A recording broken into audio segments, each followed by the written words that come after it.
we are going to go through the training of the medication list that is now on Patterson Eaglesoft. I'm going to go ahead and go up to my name.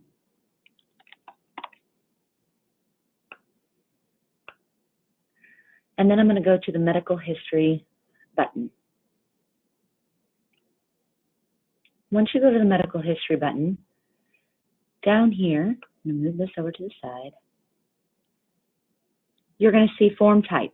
This is where you're going to find all of your online forms. It all defaults back to the medical history. So any form that you're looking for, whether it be the medication list or HIPAA or Bill of Rights or oral inspection or dental charting or periodontal examination, it's all going to be underneath this button. So let's go down to medication list. And there it is, right there.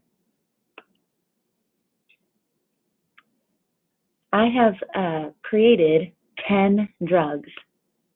If there's more than 10 drugs, I'll just have you add it below the 10th one. Just keep typing below.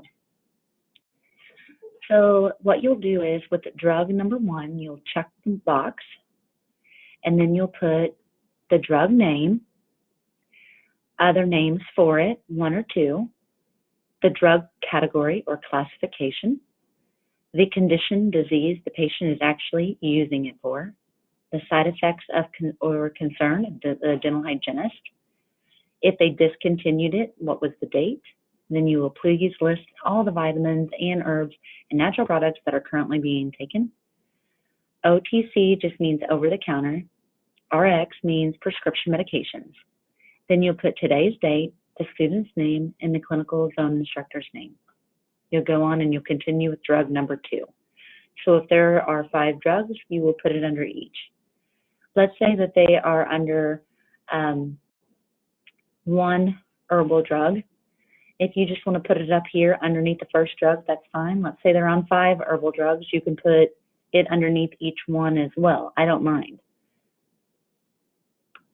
Then you would go down to the bottom. The student then signs.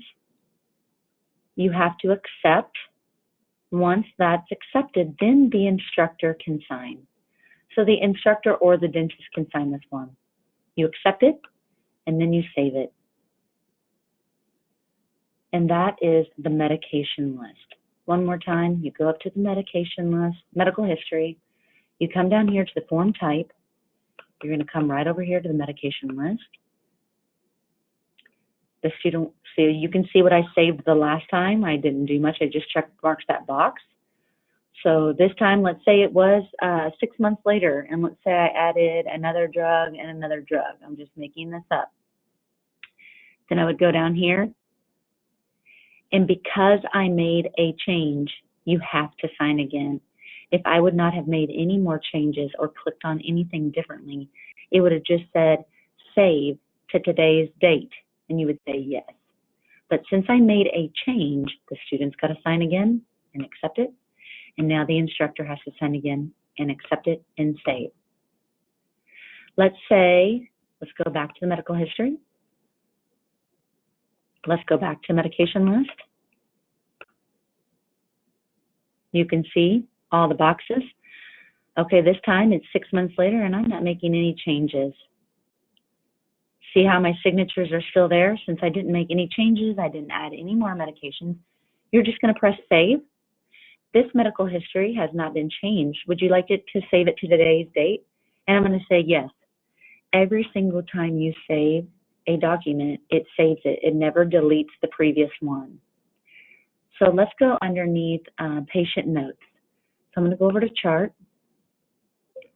And I'm going to come down here and I'm going to check those notes. So see that little piece of paper right there? I'm going to click on it.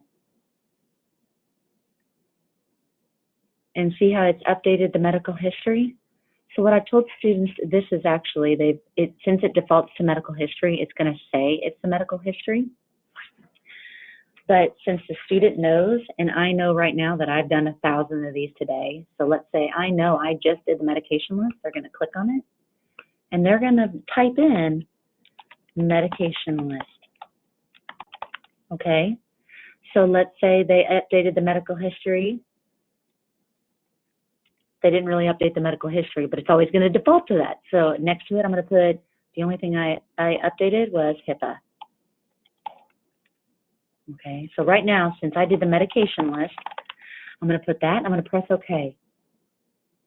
Now when you look, you can say, oh, okay, that's what it was that we updated. It was the medication list. So that's kind of tricky and sometimes can be a little bit confusing. So just because you're going into the medical history, it doesn't necessarily mean you're going to make that change. You might be going to a different form, so you have to make sure that you save it and then retype kind of like what to decide what you actually updated.